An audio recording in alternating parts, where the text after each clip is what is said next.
நடிகர் விஜயின் தமிழக வெற்றிக் கழகத்திற்கு வரும் சட்டமன்ற தேர்தலில் விசில் சின்னம் ஒதுக்கப்பட்டிருப்பது குறித்து மக்கள் குரல் பகுதியில் எழுப்பப்பட்ட கேள்விகளுக்கு தேனி மாவட்டம் போடிநாயக்கனூர் மக்கள் தெரிவித்த கருத்துக்களை பார்க்கலாம். இந்த தடவை எலெக்ஷன் பயங்கர சத்தமா இருக்க போகுது. ஏன்னா விசில் இது பண்றது. ஆனா ஃபர்ஸ்ட் டைம் நிக்கிறதுனால இப்போதைக்கு எதுவும் சொல்ல முடியாது. விசில் நல்லா கன்வெர்ட் ஆகும், சவுண்டு நல்லா வரும்.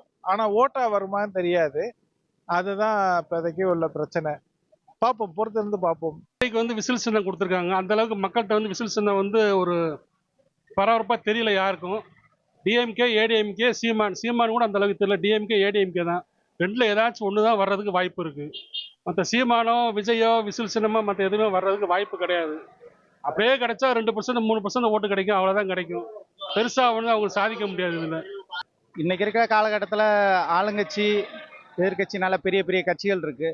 இப்போ வந்திருக்கிறது இப்போ இவர் எந்த தொகுதியில் நின்னாலும் இவருக்கு ஒரு நல்ல ஒரு இது இருக்கலாம். பட் ஆனால் ஓவராலாக பார்க்கும்போது விஜய்க்கு இப்போ விசில் சின்னத்தை பார்க்கும்போது இவரோட விசில் சின்னம் என்ன சவுண்டாக இருக்கலாம். பட் இவருக்கு பெரிய அளவில் ஒரு வெற்றிகரமான சூழ்நிலை சரியாக தெரியலை.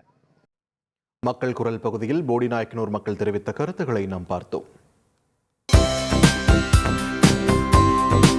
தந்தி டிவியை உங்கள் கேபிள் டிவி ஆபரேட்டரிடம் இலவசமாக கேட்டு பெறுங்கள்.